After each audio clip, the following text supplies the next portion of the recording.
Hello, and welcome to the official Wrestling News 365 YouTube channel. Thank you very much for joining us here today.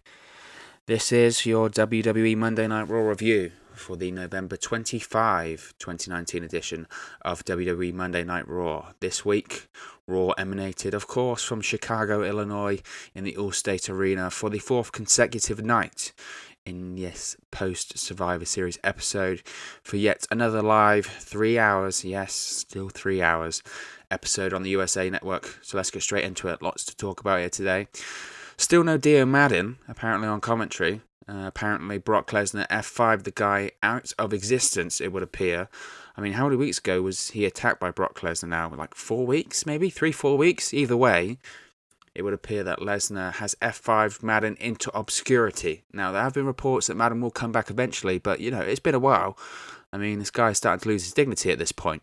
Anyway, to start the show, we have a superstar town hall. The entire Raw roster surrounds the ring for a town hall led by, quote, locker room leader, maybe they should change that to locker room tweeter, Seth Rollins. Loud chants of CM Punk here.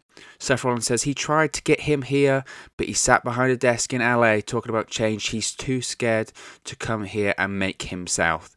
I think he's just trying to stay as far away from this shit show as possible, Seth. But either way, the crowd then chants NXT. Seth Rollins says NXT mopped the floor with Raw last night at Survivor Series, and he says he hates that. I mean, he's not wrong. NXT dominated Survivor Series proceedings, didn't they, last Sunday night? He says he hates to see what Raw has become, and it breaks his heart. Mine too, Seth, mine too. He says last night's Survivor Series, you all sucked, referring to the Raw roster. Crowd chants, you suck, back at him, followed by so do you. The Chicago crowd was absolutely all over Seth Rollins here. He says he believes in Monday Night Raw, and if anyone wants to speak up, then now is the time to. He asked Randy Orton first to speak up. He calls Randy Orton the weak link at Survivor Series. Bit of a shoot there, Seth.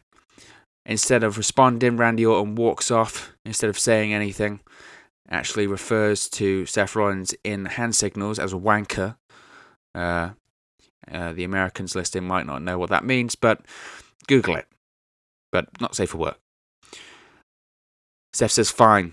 He'll keep sticking his neck out for the brand. It's fine. He then calls out Charlotte Flair. Says she was the captain for her Survivor Series team last night, and she didn't even last the match. He says that she actually calls herself a Flair. Charlotte then walks out just like Randy Orton did. Seth Rollins then turns to AOP for not even showing up to Survivor Series. They respond, like the others, by just walking off. Seth Rollins then calls out Rey Mysterio. He says at Survivor Series, Rey Mysterio let all of us down. Seth Rollins says he beat Brock Lesnar twice this year. Rey couldn't even do it with a pipe and, quote, his stupid kid last night. This then gets loud asshole chants from the crowd. After this, the entire roster walks out. Just like Triple H, they did to Triple H back in 2011, just like the referees did back in the Attitude Era. Everyone's walking out. The only man left is Kevin Owens. And Seth Rollins calls Kevin Owens Mr. NXT. Rollins says this isn't about Seth Rollins, this is coming from his heart. He says he wants to have the best show on the planet. He says Kevin Owens just shows up and calls Kevin Owens a lazy piece of crap. He says that Kevin Owens just wants Seth Rollins' spot. He says that Kevin Owens will never be Seth Rollins. And I agree, he never will be Seth Rollins. Thank God. But Seth Rollins says this is just coming from a good place.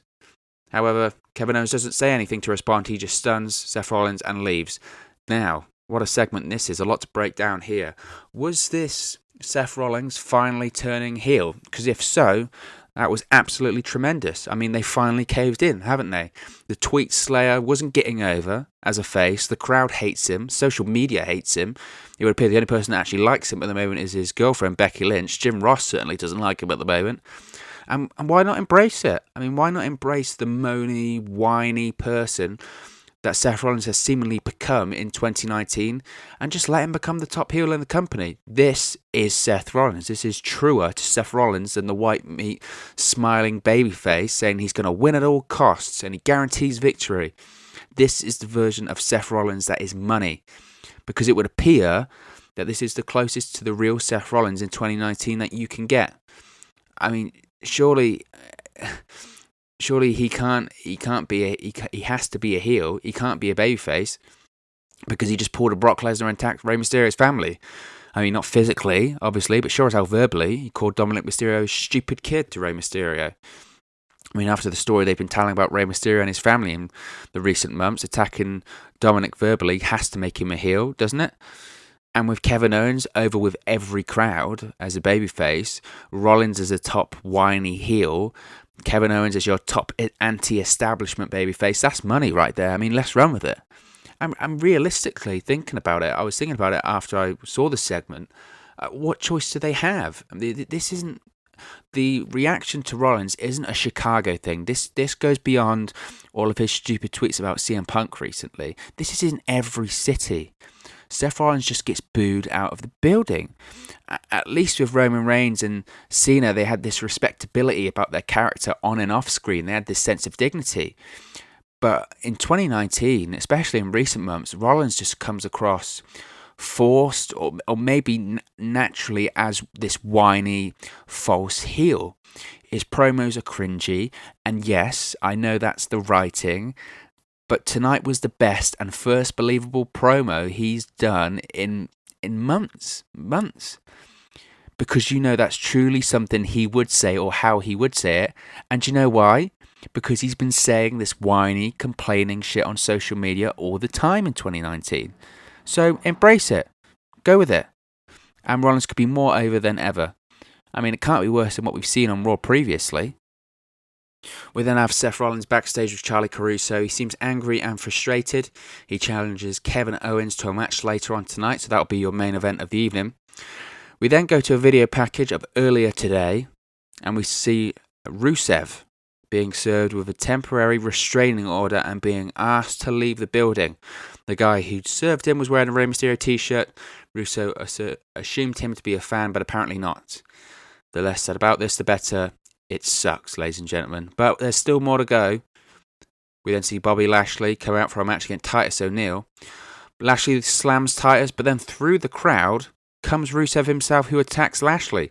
Now, the crowd does respond to this. The crowd were cheering. We have a Machka kick through the ropes. He throws Bobby Lashley into the steel steps. There was no cops or anything for the longest time. I mean, the Chicago PD really needs to step up their game here. Some restraining order this is. Rusev beats the hell out of Bobby Lashley going up the ramp. He then turns to Lana and said, "This is not about you." Which, I mean, we'll get into that in a second for the sentence that is. Rusev is then setting up Bobby Lashley to go through the announcer table, but then suddenly, finally, out comes the Chicago PD who handcuff Rusev. Rusev manages to break free, though, and shoulder barges Bobby Lashley off the stage. Rusev then kicks a metal beam on top of Bobby Lashley, and Rusev acts like a madman, wide-eyed, screaming, "I'm back." Now, first of all, for all of our new viewers out there, let me preface this by saying I fucking hate this stupid, dumb storyline. It's just more of this soap opera bullshit, this 1980s storytelling that they're trying to do. But I'm not going to play, just one side of this. I'll look at the positive here. The crowd was shockingly into this. Now, is that probably due to Rusev coming through the crowd and attacking Lashley when they were not expecting it? Probably. It was also probably because they thought they were going to get an announce table spot. Everyone loves that. But they got a bump off the stage as well, followed by that metal beam kicks. And the crowd loves chaos. The crowd always loves chaos and a chaotic angle, so they were happy. This isn't as bad as Divorce Court or some of the god-awful promos that Lana's been doing recently. So they were happy with that. But it just doesn't change how dumb and stupid this angle is. That line, this isn't about you. Isn't this whole angle about Lana? Right? Rusev's wife, being with another man. But apparently now it's not about Lana. Whoever scripted that line, it's not about you, but this was a really fucking dumb line. We then see that during commercial, Bobby Lashley does a stretcher job during the commercial to sell the injuries. So there's still a lot to go with this storyline, apparently. There's still legs in it. They should ixnay it immediately, in my opinion, but they're seeing the course with this thing. Next up, we have AOP finally in action. against Kurt Hawkins and Zack Ryder. Yes, the very same Kurt Hawkins and Zack Ryder who were due to have a Raw Tag Team Championship match last week. It would appear that match has disappeared just as the viewers of the third hour of this show have. AOP come out in a different attire to what we're used to, ditching their old attire for just tights with no shirt. AOP hits the last chapter. Simultaneous Death Valley drivers into the turnbuckles. They then hit their Super Collider finisher. Jerry Lawler puts over on commentary about 1 million times during this match, asking where they were last night at Survivor Series. Maybe this is a simple explanation, King. They weren't booked. You're not asking where Bobby Lashley or Rusev were last night, were you? Because they weren't booked. I mean, quick picking on the talent, King. We already have enough colour commentators bullying their colleagues in WWE right now. But the match itself was your generic squash match. AOP looks impressive here. I would imagine the story they're trying to build to here is that this unstoppable force meeting the proverbial immovable object, that being AOP eventually facing off against the equally dominant Viking Raiders, which I would be curious to see. I mean, that's going to be an interesting match. Two big teams facing off. Historically, big teams, when they face off, don't have the best matches. But in the Viking Raiders, you have a big team that can really work. I mean, look at the likes of Ivar, who can fly around the ring like someone who's 150 pounds. So it'll be interesting to see that match. AOP, of course, had some tremendous matches with DIY and the Revival in NXT. So they certainly do have a good match in them if they have the right opponents. Can they pull it off against the likes of the Viking Raiders? We'll have to wait and see. Next up, we have Akira Tozawa versus Andrade. Andrade, who was also not on the Survivor Series card on Sunday. Nowhere were you comments from Jerry Lawler here, though. Of course, that would apply a logic across the board, so we're not going to have that. We have a nice pop-up Hurricane Rana and a snap suplex by Tozawa. But then Andrade hits his signature running knees in the corner, hammerlock DDT, and that was it. So we have back-to-back squash matches here, with Andrade getting all the offense in a quick squash match. I would guess this was just to highlight Andrade and put him over and give him something to do on this show because he didn't have anything to do. Obviously, going forward, he needs to be featured in more to the Raw storylines, in my opinion. I mean, he had a tremendous match with Seth Rollins last week. And it seems strange to me because, I mean, WWE is always looking for that big Latino star, that big Latino babyface. And it would appear in recent weeks that they were grooming Humberto Carrillo for that position. But for me, I mean, Andrade is your big or next big Latino star for WWE. He has all the tools to succeed. But ever since he's moved to the main roster, whether it be on SmackDown or it be on Raw, he just hasn't really been given anything to really sink his teeth into, has he? I mean, he had a series of spectacular matches with Rey Mysterio, but that didn't go anywhere, really, in the end. There were rumours that he was going to go to a mask versus hair match at this year's WrestleMania, but that didn't happen. They just had great matches, and that just seems to be what Andrade has done since he's gone to SmackDown or Raw. He just has great matches. But sometimes on the main roster, that's not enough. In NXT, you have great matches. You're going to become NXT champion pretty quickly. On the main roster, they want you to be the complete package, whatever that means. But that just means by, shitty creative. He needs to have this long-term storyline where he can really show off his promo abilities, or Selena Vega can really show off her promo abilities, more importantly, and gets over. I mean, he for me would be the next Latino star. So here's hoping for something more significant in the future for Andrade. Next, we have an Aleister Black promo. Backstage, we have Aleister Black in his dark room. Yes, the same dark room that he was too busy or lost in last week to answer Buddy Murphy's initial knocks. He talks about Buddy Murphy having a match later on tonight. He said he's coming to collect what he is owed. And Buddy Murphy has picked a fight. Aleister Black promo really does need some work there, doesn't it? But Buddy Murphy has picked a fight with him, and tonight he's coming to collect. Next out, we see Matt Hardy. Yes, Matt Hardy. We haven't seen him on WWE TV for the longest time, which was a nice surprise and gets a nice reception. He looked absolutely fantastic physically. His opponent was Buddy Murphy, which initially worried me considerably, because after having Hardy off of TV for a considerable amount of time, you would assume that Buddy is going to go over here because he can't lose, surely. Matt Hardy was also wearing his old school 1999-2000 Attitude Era Hardy attire, so it appeared that woken Matt Hardy is no more on WWE TV, which is a shame. I don't think it's the last time in professional wrestling we will see Matt Hardy portray the broken character. I think Matt Hardy's contract expires sometime just after WrestleMania of next year. Obviously, Jeff Hardy's has considerable amount of time added on through injuries. But I don't think it's going to be the last time we see Matt Hardy embrace that broken character. He posts a series of videos on YouTube about trying to release or the imprisoned broken character, etc., or the woken character, whatever you want to call it.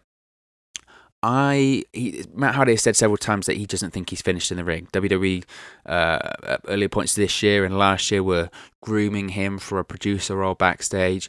I don't think this is the end for him in the ring. Obviously, he is older and he has been banged up considerably throughout his career. But physically, right now, he looks in the best shape he's been in I don't know how long, maybe 15 years, maybe even longer.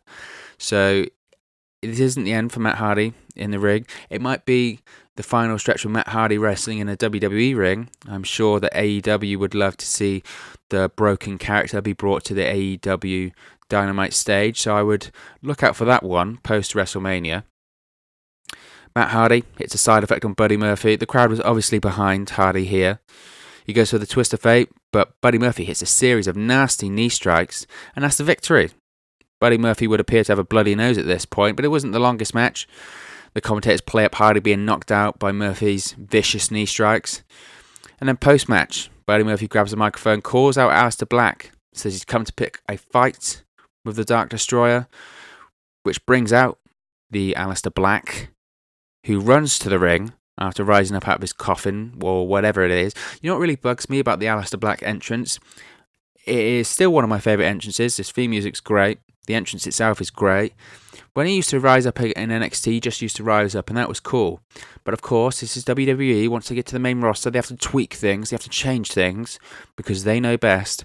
And now when he rises up, they have that sort of creaky door, as if he's like coming out of a coffin in a horror film. And it's just, I mean, it wasn't broken. You didn't need to change it. Why do you need to fix things that aren't broken? You know, there's still little things like that that just frustrate the hell out of me. Aleister Black gets in the ring, hits a vicious knee strike on Buddy Murphy of his own. Crowd chants Aleister from the Chicago crowd. Aleister Black knees Buddy Murphy out of the ring, and then Murphy teases getting back into ring, but backs off. Obviously the right call in having Buddy Murphy go over in the match here. Was Hardy necessary to put him over on his return to WWE TV? I mean, I don't think so. Obviously, you know, the logic here would be that this adds to Buddy Murphy's credibility in defeating a legend like Matt Hardy. And it does. It does. Obviously, you get a win over Matt Hardy. People go, oh, Buddy Murphy. Who's this guy? He just beat Matt Hardy. I know who Matt Hardy is. But I don't think it was needed. For me, Buddy Murphy is seen as a credible threat in any way, in my opinion. But it was nice to see Matt Hardy back in the ring. Let's just hope that he does get the opportunity to go back to that broken Hardy character soon, because as he becomes more limited in the ring, as he gets older and the physical injuries that we mentioned a minute ago, he fits becoming more of this character wrestler as opposed to being this worker wrestler, doesn't he? But in terms of the Buddy Murphy, Aleister Black feud, I mean, just think of the matches. That's all you have to think of there, just think of the matches. Buddy Murphy and Aleister Black has this potential to be a stiff, striking, longer match that we can all look forward to. I mean, and this is the version of Monday Night Raw that, in my opinion, they should be. We know it's no longer the A show. SmackDown on Fox is WWE's prime focus now. But WWE Monday Night Raw can be used to elevate younger, less established guys into main event talent. Raw can be the workers' show. Forget about your dumb, stupid soap opera writing. Forget about Bobby Lashley. Get that out the window. Have Raw to be 3 hours of realistic storytelling through the medium of wrestling matches. Talent that can work can then get over. Backstage, we have Charlie Caruso with Charlotte Flair. Charlie Caruso asks if Charlotte Flair's behaviour was captain-like last night. Flair says she's not a team player, and that Asuka is just still better that she beat Asuka for the SmackDown Women's title last spring, and that she beat her at WrestleMania 34, ending Asuka's fabled undefeated streak. She says tonight she'll beat her once again and show why she is the queen. This was a nice callback So many times in WWE, they just ignore this history that they have, and they ignored the history of just a few weeks ago.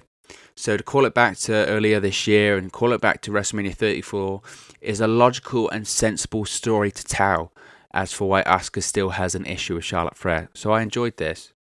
Next up, we have your scheduled United States Championship match between Humberto Carrillo and the United States Champion AJ Styles. However, we don't get the match. As Humberto is making his entrance, he is attacked by Luke Gallows and Carl Anderson of the OC. They throw him into the ring post and hit the Magic Killer on the steel steps. This brings out Ricochet to help look out for Humberto. Styles says you're welcome, Chicago, and said it would appear that Humberto is now not medically cleared to compete. So this United States Championship match isn't happening. He says he thought Ricochet was a superhero. We didn't get out here so fast to save Humberto.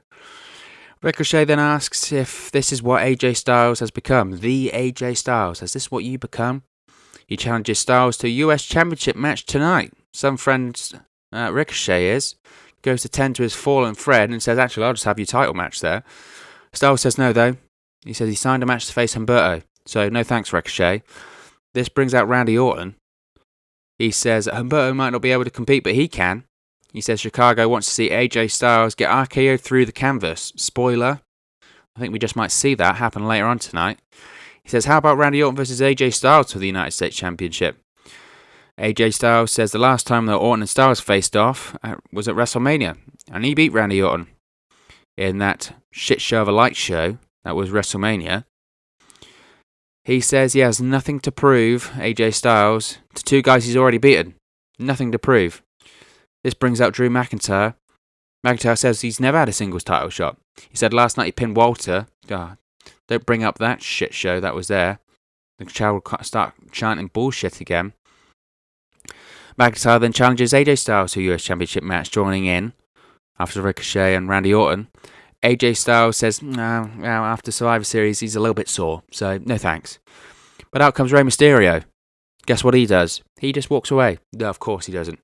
He says Styles is only making excuses. He says he's not going to let Styles cheat Chicago out of a title match. So he challenges AJ Styles' US title match. I posted a gif of Oprah with you get a title shot, you get a title shot, you get a title shot. That's what this segment kind of felt like. Ricochet then proposes a fatal four-way with the winner facing AJ Styles for the United States Championship later tonight. Anderson and Gallows said they like it. They like the sound of that. And AJ Styles says you're on. And we have a match, ladies and gentlemen. Ladies and gentlemen, this segment proves that WWE just goes week to week with their storytelling. They can't even book a title match 7 days apart without changing the match completely. Now, this is a better match. Probably. I'm sure the Humberto career match would have been just fine, but this would be a better match regardless of who wins the Fatal 4-Way. The Fatal 4-Way is exciting, and we still get the title shot later tonight, but you can't tell me that this was the plan all along. You can't tell me that 7 days ago they said, we're going to have someone attack Humberto, we're going to have a Fatal 4-Way, then we're going to go to this. Most likely, they intended to have the Humberto career match, and then at some point over the last 7 days, most likely a few hours before the show, they decided to go in a completely different direction. Remember when Paul Heyman was hired and they thought things would change and Vince would step away and these last-minute script rewrites would change? Yeah, me too. So there we have the number one contenders Fatal 4-Way match with the winner facing AJ Styles later on in the evening for the United States Championship. Rey Mysterio versus Drew McIntyre versus Randy Orton versus Ricochet. We have McIntyre body slamming Ricochet on the outside. Randy Orton throws Rey into the bottom rope onto the superhero guy, that guy being Ricochet. McIntyre suplexes Ricochet halfway across the ring and shouts, "It's good," which made me chuckle. Ricochet builds up some momentum, but then gets hit by the Randy Orton power slam. We have Ricochet being thrown from the top turnbuckle into the barricade. Orton looks to be setting up a superplex to Rey Mysterio, but McIntyre, who was hanging in a tree of woe of sorts, rises up and throws Orton, who in the interim superplexes Mysterio in the process with a nice spot. Out comes the OC though. Luke Gallows, Carl Anderson and AJ Styles for a closer look at proceedings. Randy Orton hits his draping DDT on Ricochet, absolutely spikes him into the canvas. Ricochet, say what you will about his superhero character, but he can certainly sow his ass off. McIntyre and Orton argue, Orton asks if it's just because he's taller and bigger than McIntyre. Then we have a spot which I loved. It harkens to the Japanese style chop off. McIntyre just absolutely chops the hell out of Randy Orton twice. I mean, these chops rang out the Allstate Arena. Oh my God. I mean, Walter would be jealous. Walter would have seen that and gone, fair play, my guy, fair play. Randy Orton, though, not to be outdone. Does he chop him back? No. Just hits a thumb to the eye. Crowd was into that one. McIntyre goes for the reverse Alabama slam, but Ricochet rolls up McIntyre for a near fall. McIntyre is just about to powerbomb Ricochet through the canvas, gets a near fall. He then goes to set up the Claymore, but Randy Orton hits the RKO, seemingly for the victory. However, when Randy Orton makes the cover, the OC pull the Viper out of the ring, preventing him from winning the match. Mysterio goes for a springboard moonsault. Ricochet catches him, but Mysterio rolls through and gets the pin to face AJ Styles next for the United States Championship. That was a fun match. Those four guys all being in the ring at once can become a bit of a cluster, as it's just spot after spot after spot, with each guy rolling in and then rolling out of the ring.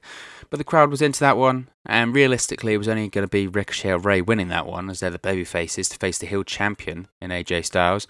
I really enjoyed the McIntyre-Orton interactions in this one. I'd love to see a feud between those two, or perhaps, heck, even a tag team maybe. I think their chemistry and the way they play off each other was just off the charts in that match. The little interactions they had were really a highlight for me.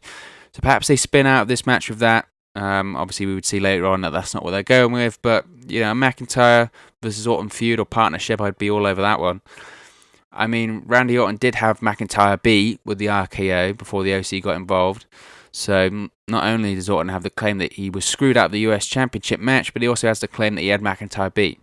So perhaps they see them revisit either one of those options for Orton in the coming weeks. Obviously, we would see later on that he's going to be involved with AJ Styles going forward. But, you know, a future feud with Drew McIntyre isn't completely out of the question. I think they would have tremendous matches, and they have tremendous chemistry.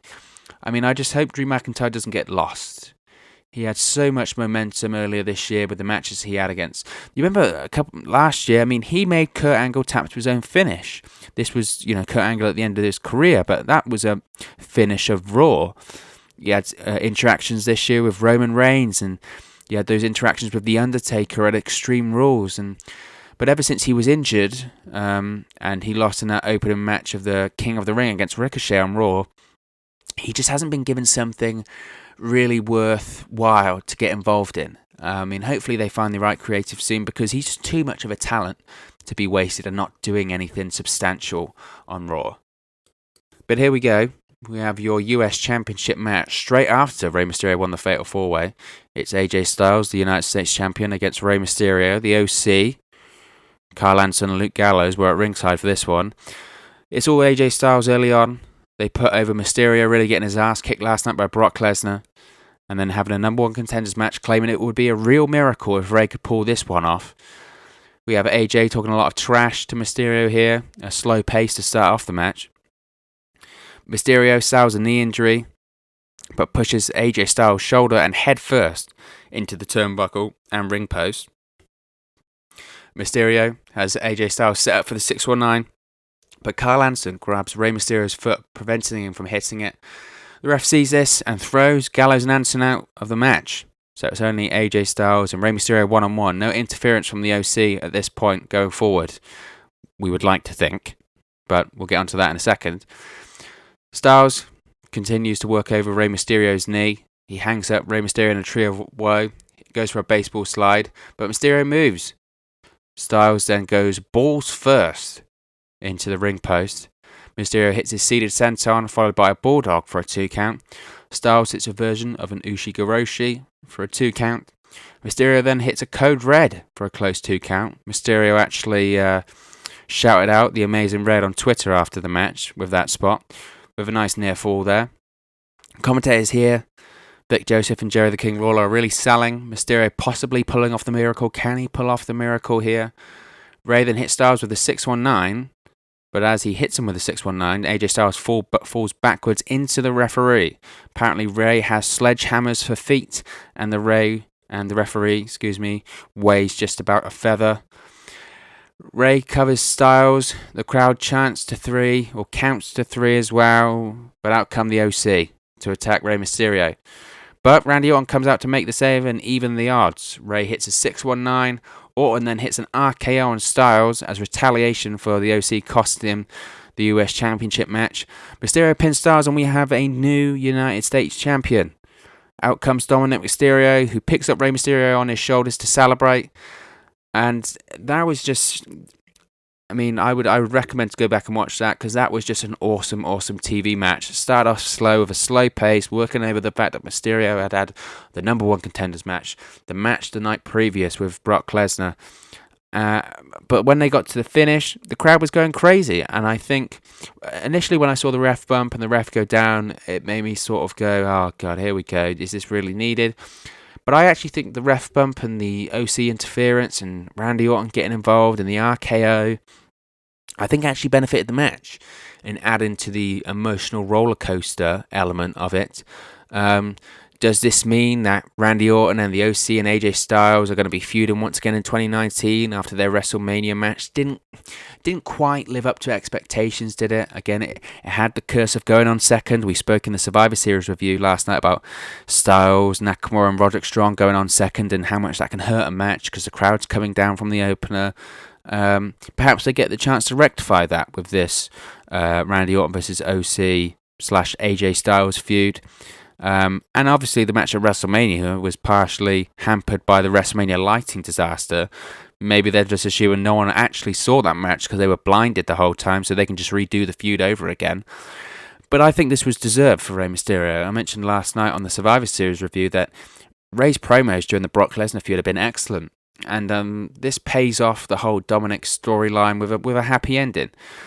You know, they say a couple of months ago Rey was ready to hang up the mask and Dominic convinced him not to. They had to withstand the bully that is Brock Lesnar and the attacks that Lesnar did to his family, and now once again he's champion. He's celebrating with his son. And what a performance by Rey Mysterio here. We had back-to-back quality matches.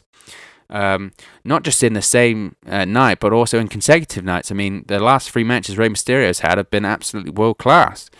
That covered 40 minutes plus of television if you include the promos. Rey Mysterio's 44 years old at this point, and he's doing some of the best work of his career. Now, is he the Rey Mysterio from 1997 in WCW against Eddie Guerrero? Obviously not, absolutely not. He's not going to fly around and do any of that shit like he was used to.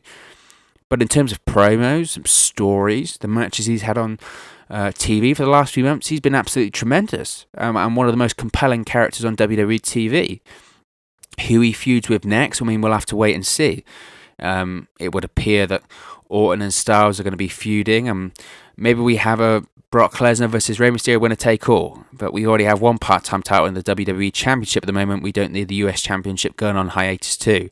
Heaven knows Raw needs the championship on there. But in terms of a match, I thought it was a really good match, a really fun match, and a way to... WWE is always looking to fill that 3 hours. Filling 3 hours every week is not easy for WWE, and on the majority of the weeks they really do struggle with it. But here, they found a good way of eliminating 40 minutes plus of television with the promo, with the Fatal 4-Way, and then with the championship match. And the crowd wanted the title change, they saw the title change, and they popped for the title change. So I thought this was tremendous. Backstage, we have Kevin Owens get the mic from Charlie Caruso. He talks about Seth Rollins' words from earlier. He says he's known who he was the entire time he's been in the WWE and the entire time he's been a professional wrestler for that point. He says he's never tried to be something that he's not. He said Seth Rollins is always trying to be what the company wants him to be and calls Rollins a whiny, insufferable prick. That, ladies and gentlemen, is as much a shoot as you're going to find, my friends. A whiny, insufferable prick. We say describe Raw in 3 words. How about describe Seth Rollins in 2019 in 3 words? Whiny, insufferable prick would just about sum that up. Kevin Owens says he's going to turn Monday Night Rollins into the Kevin Owens Show. Yep. That just confirmed everyone's thoughts there, that Rollins is the heel and Owens is your top babyface, ladies and gentlemen, and long may it continue. Seriously, long may it continue. Next, we have Charlotte Flair versus Asuka. Charlotte still had some of the green mist. Psst, it's actually food colouring still in her hair, which was a nice touch. I doubt it's intentional. As I said, it's actually food colouring, so that shit's hard to get out of your hair, especially when you're a blonde like Charlotte. Asuka hits the hip attack on the corner onto Charlotte. Kairi Sane attempts to get involved on several occasions here. So Charlotte Flair just chases her out of the arena. I mean, when I say chase out of the arena, I mean through the crowd. Charlotte chases Kairi away. So it would appear that Kairi Sane is no longer at ringside. Apparently Kairi Sane has taken the phrase running down her contract quite literally here. Asuka hits a nice German suplex on Charlotte Flair. Charlotte goes for the schoolboy, but Asuka counters into the Asuka lock. But Charlotte Flair escapes. We have a fall-away slam and a kip-up by Charlotte Flair. Charlotte hits a belly-to-back suplex on Asuka. Asuka almost hits a version of the code breaker onto Charlotte Flair for the 2 count. Le Champion himself would approve of that one. Charlotte goes for natural selection, but Asuka counters into the triangle choke. Charlotte actually rolls out into a Boston Crab. So we've had a code breaker and a Walls of Jericho in the same match. If someone hits a Lion Salt or a Judas Effect, I'm calling gimmick infringement right here. Charlotte just about absolutely speared the hell out of Asuka. Just turns her inside out. I mean, it's a tremendous spear. But Kairi Sane comes back. Charlotte Flair attempts to chase her off, but she catches her this time and throws her into the ring post. However, while all this shenanigans is going on at ringside, Asuka uses the green mist and rolls up Charlotte Flair for the victory. Well, it would appear that the feud between Asuka and Charlotte Flair is not over, and I'm all for it. Because that match really was excellent. The women's triple threat match main event at Survivor Series really did leave a lot to be desired. It was boring, it was dull, but that was a women's match that really was excellent. Charlotte Flair and Asuka really have tremendous chemistry in the ring. Their match at WrestleMania 34 was great. It was one of the better matches on that show, and I would say this is probably the best TV match they've had against each other. It was always going to be tough to follow a segment like Rey Mysterio's, in which the fan favourite wins the championship, overcoming all the odds. But both women really worked hard there, and by the end of the match, they had the crowd into this one. And long may their feud continue if this is the quality of match that they're going to deliver. It's also great to see the Kabuki Warriors be featured more on TV. They've been featured the most out of any women's tag team champions on television, when you consider the previous women's tag team champions. So I'm all for it. Next, we have Erick Rowan versus Kyle Roberts. Yes, if you don't recognise that name, that's because Kyle Roberts is an enhancement talent, probably a local competitor. Kyle Roberts rolls out of the ring to have a look what's in the cage. Yes, Erick Rowan is still carrying a cage with a burlap sack over the top to ringside. Erick Rowan has just randomly started carrying a cage to ringside in recent weeks. No one knows what's in it. He talks to it like it's a baby or a pet. Interesting that this has happened, and then you have the storyline on The Mandalorian. If you haven't seen it, caution, spoilers ahead, but you have Baby Yoda with The Mandalorian carrying around, a similar way that Erick Rowan is carrying around whatever's in this cage. But once Kyle Roberts has a look what's in the cage, Erick Rowan goes crazy. Powerbombs Roberts spine first into the ring post. Erick Rowan hits 2 Iron Claws and then the victory for the 3rd or 4th squash match of this show. Raw is squash. It's a bit hokey and it's a bit strange, but I don't hate it. I will be honest, I don't hate this one. With Erick Rowan carrying the cage around, I mean, at least it's something different. And nowadays in WWE, different isn't necessarily a bad thing. Now, it is a bad thing when you have things like the Lana and Rusev and Bobby Lashley storyline, but that's not really different because they've tried it about 4 times and it hasn't worked any time they've tried it. But what is in the cage? I mean, let's try and think this one through. Come on, all of us together, let's try and break this one down. Could it be Luke Harper's signed release from the WWE? I mean, Rowan has said it's getting bigger and bigger every day. I mean, the amount of time that WWE has added on for injuries to Luke Harper's contract, maybe it is getting bigger and longer every day. I mean, what else could it be? Maybe it's Seth Rollins' phone. Maybe Erick Rowan is keeping it away from him, so Rollins can't tweet nonsensical tweets about his bank account and CM Punk returning to face him. I mean, CM Punk said to Seth Rollins to stay off Twitter. He has to stay off Twitter if it's in Erick Rowan's cage. Maybe it's the guy in the dog suit from SmackDown a few weeks ago. I mean, that whole segment deserved to be put in a cage with the key thrown away forever. But, all jokes aside, realistically, what is in the cage? I mean, I'm going to go for Erick Rowan's former sheep mask he used to wear as a member of the Wyatt family. I mean, that was his trademark when he was under the guidance of Bray Wyatt. He's had several versions and incarnations of that mask, so I suppose it would make sense if he had some form of connection or fascination with it, and that he looks after it like a pet, maybe. I mean, okay, I hear what you're saying. I'm reaching here. I'm trying to make sense of something where there is none, I know. But it's fun to try and guess, isn't it? I mean, maybe it's Corey Graves in there because, he certainly doesn't have any balls, does he, recently, after burying his colleague on social media 24 hours after he's meant to work with him. So maybe that's what's in there. Maybe it's Corey Graves' balls. Backstage, we have AJ Styles with the OC. He would appear to be speechless after his US Championship loss. The only thing he says is Randy Orton before walking off, so that feud has been set in motion there. We then have Lana backstage with Charlie Caruso. She calls Rusev a danger to herself and a danger to society.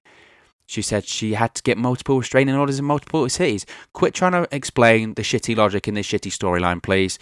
It's crap, okay? Let's just get that done. She says Rusev should be fired and sent back to Bulgaria. I'm not sure that's how it works. If he loses his job, I mean, Rusev actually became a US citizen pretty recently, so if he gets fired, he's not going to be sent out of the country. Come on. She says that despite this traumatic experience, she's going to be okay, and thank you for asking. I guess the point there being no one did ask Lana because no one cares. Nobody cares about Lana, but this dumb, shitty storyline. Can I get multiple restraining orders in multiple cities for all the writers that are writing this bullshit? But on to your main event. We have Kevin Owens versus Seth Rollins. Starts off with a sling blade by Seth Rollins to Kevin Owens. Rollins hits 2 suicide dives to Owens on the outside. Owens hits a super kick though. However, Seth Rollins grabs a steel chair in frustration, and then guess what, kids? We go to commercial. Because last week I was complaining on Raw about those shitty, dumb cliffhangers where they go to break and just pretend like we just have to assume that nothing happens. And that's what we had here. Seth Rollins got the chair. Is he going to do anything with it? Of course not. We come back to commercial and there's no mention of the chair again. It's just a dumb cliffhanger that doesn't make any sense. A cliffhanger you have to actually pay off, WWE. But of course they don't pay off anything, apart from Brock Lesnar. Anyway, Kevin Owens goes for a senton, but Seth Rollins gets his knees up. Owens hits the cannonball. He goes up top, but Rollins rolls out of the ring. That doesn't matter though. Kevin Owens hits a rolling flip off the apron, followed by a frog splash for a 2 count. Rollins hits a blockbuster, followed by a Falcon Arrow for a 2 count. Rollins goes for the stomp. Owens for the stunner, but Rollins escapes. Owens then hits the pop-up powerbomb for a 2 count. The 2 trade super kicks between one another. Kevin Owens hits the stunner on Rollins, but is unable to capitalize. So that automatically starts ringing the bells of angle alert. And that's what we got. Out comes the AOP. Yes, the same AOP that Seth Rollins was running down earlier in the show, verbally. He's not Rikishi run down Steve Austin, I must say. The AOP then begins to attack Kevin Owens. They throw Owens into the ring post several times. The crowd was booing quite loudly during this. Not because I guess they were attacking Kevin Owens, but they just weren't. It appeared that they weren't happy with the sort of disqualification bullshit finish, but I wasn't with them on that one. Sometimes you have to facilitate the angle here. After attacking Kevin Owens. I'll get there eventually, kids. The AOP size up Seth Rollins, but the AOP just walk away and leave. Then with a prone Kevin Owens on the floor, the match is finished. Seth Rollins stomps Kevin Owens in the middle of the ring twice. I mean, surely he must be the heel now. Surely. That was strange. It was strange.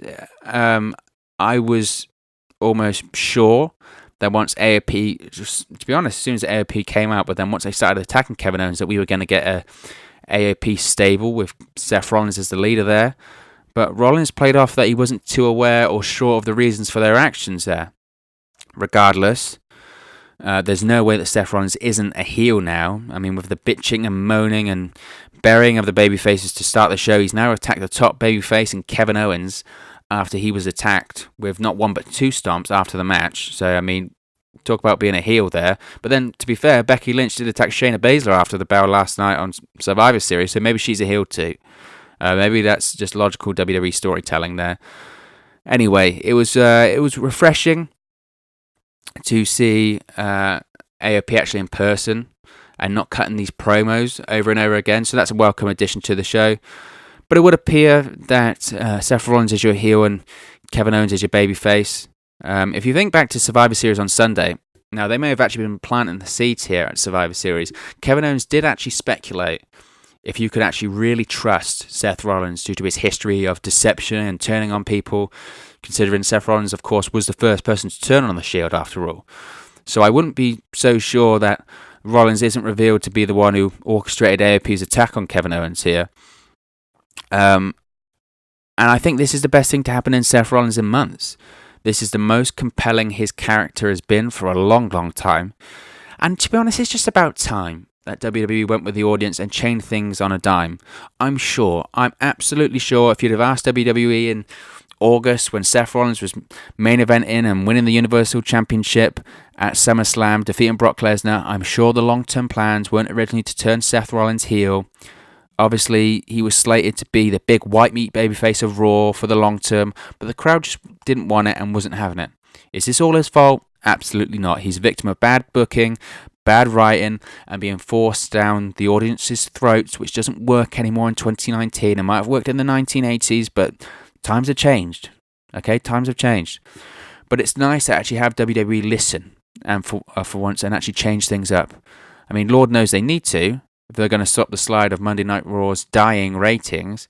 And yes, I know before you say they increased last week the ratings, but year on year, WWE Monday Night Raw hemorrhages viewers. Okay? 2019 has been no different. They need to listen to their audience and shake things up. And turning Seth Rollins heel does just that. But overall thoughts of the show, I thought this was a very good Raw. As episodes of Raw go, I mean, granted, that level and that bar isn't set very high, but the last 2 weeks have been a noticeable improvement on what we have been seeing previously. I thought last week's episode had some good matches heading into Survivor Series, and this was no different post-Survivor Series. You had the Rollins turn, the Mysterio title victory, the Charlotte-Asuka match, the Fatal 4-Way, the Aleister Black and Buddy Murphy confrontation. So there was a lot of good there. I mean, the main event was good, but it was all about the post-match angle there, and that was the most important thing. And I think they're telling a longer story with the association of Rollins and AOP, so it gets a thumbs up from me of Monday Night Raw. But anyway, let's go on to your opinions. Raw in 3 words. At the end of every Monday Night Raw, we send out a Twitter post on our official Twitter account at 365Wrestle, asking our followers to describe Raw in 3 words. So, let's take a look and see what our followers thought of tonight's post-Survivor Series episode of Monday Night Raw. At Dirk Gently says, all hail Asuka, obviously referring to Asuka's great match with Charlotte Flair on the show. At Nose